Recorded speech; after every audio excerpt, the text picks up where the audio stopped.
Bonjour. Bonjour. Bonjour. Bonjour. Bonjour. Bonjour. Bonjour. Bonjour PPC. Bonjour PPC. Bonjour PPC. Bonjour PPC. Bonjour. Bonjour PPC. Bonjour PPC. Je sais que Vincent, ça va te plaire parce que c'est ce que tu adores. On a parlé des personas. Les personas en business to business, qu'est-ce que ça change pour de vrai? L'invité, c'était Adeline Lemercier, marketing manager chez Pledzi. Vincent, qu'as-tu retenu de cet épisode? Alors c'est un épisode où j'ai peut-être appris un petit peu moins parce que c'est le cœur, ça fait partie de mon métier, les personas, mais c'est ce que j'adore dans ton émission, c'est que même les choses parfois les plus simples qu'on est censé, alors c'est pas que les personas sont simples, mais en l'occurrence qu'on est censé maîtriser, ben ton émission fait des rappels et là ça m'a mis en lumière le fait que j'avais pas revu mes personas depuis 2 ans dans ma boîte et je me suis dit tiens, il faut peut-être quand même que je m'y recolle et les conseils d'Adeline qui sont tous forcément très intéressants même dans un format très réduit m'ont fait dire que j'avais peut-être du travail à refaire et je pense que si cette émission peut servir déjà à chacun pour se dire tiens mais qui est mon persona aujourd'hui ou quels sont mes personas, il faut que je les revoie déjà ton émission est utile. Après, moi, ce qui m'a intéressé, c'est que j'ai posé la question pendant l'émission, quels étaient, à son avis, les principaux critères, les 2 ou 3 critères clés que l'on doit étudier quand on cherche et qu'on travaille sur ce persona. Et en fait, Adeline a eu tout à fait raison de parler du point de douleur. Parce que un point de douleur, on oublie souvent que c'est la base. C'est comme quand tu vas chez le médecin, si t'as pas mal, tu vas pas chez le médecin, forcément. Bah, si t'as pas un point de douleur, tu vas pas chercher un produit.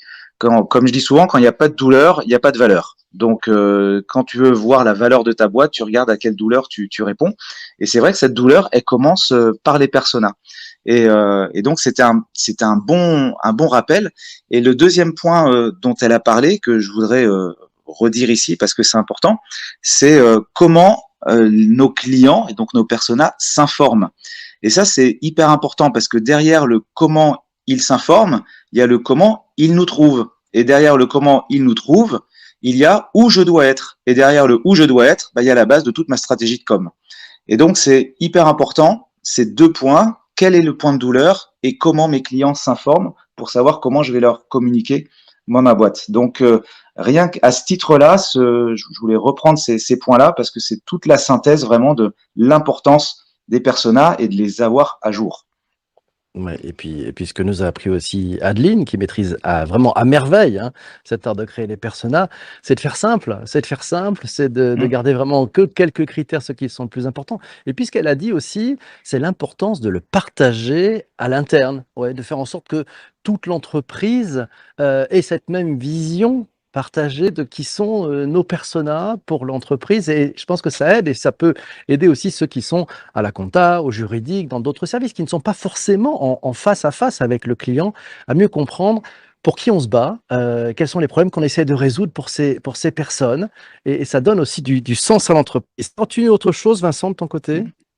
Oui, alors il y aurait eu plein de choses à dire. Par exemple, le fait que il était aussi important de rencontrer ces vrais clients. Alors souvent les commerciaux rencontrent les clients, mais les équipes internes pas forcément. Donc quand on parlait de partage, il y a aussi le fait d'organiser des vrais événements, des vrais webinaires, de les faire parler. Et puis ce qui était intéressant, c'est que dans la discussion, on a parlé de la mise à jour de ces personas. Elle disait tous les 2 ans, c'est bien. Moi, je pense plutôt que un persona, c'est pas figé, ça doit évoluer régulièrement. Il n'y a pas de date pour refaire ces personas, ça dépend de l'évolution de ton métier, de ton offre, de ton marché, du contexte. Et donc ça c'était important. Et puis peut-être tout à la fin, moi ce qui m'intéresse de souligner, en tout cas ce à quoi ça m'a fait penser, c'est que on a tous un biais, c'est de croire qu'on connaît bien ses clients.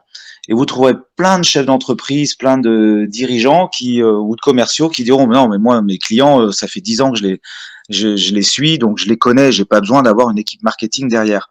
Mais en fait quand on est comme ça, on met en jeu beaucoup de biais et le vrai travail quand on met en avant et qu'on travaille ses personas, c'est d'essayer d'enlever ces biais. Et ça c'est très très compliqué. Parce que pour ça, il faut les faire parler, ces clients, il faut les faire parler sans biais, sans interprétation. Et c'est un vrai travail qui est assez compliqué. C'est pour ça que faire appel parfois à des agences extérieures ou à des néophytes de notre métier, ça peut être hyper important pour éviter tous ces biais d'excès de confiance que l'on peut avoir face à son métier et ses clients. L'importance d'avoir des regards extérieurs qui peuvent nous enlever nos biais. Bien vu, Vincent. Excellent. Bonjour. Bonjour. Bonjour. Bonjour. Bonjour. Bonjour. Bonjour. Bonjour PPC. Bonjour PPC. Bonjour PPC. Bonjour PPC. Bonjour PPC. Bonjour PPC. Bonjour PPC.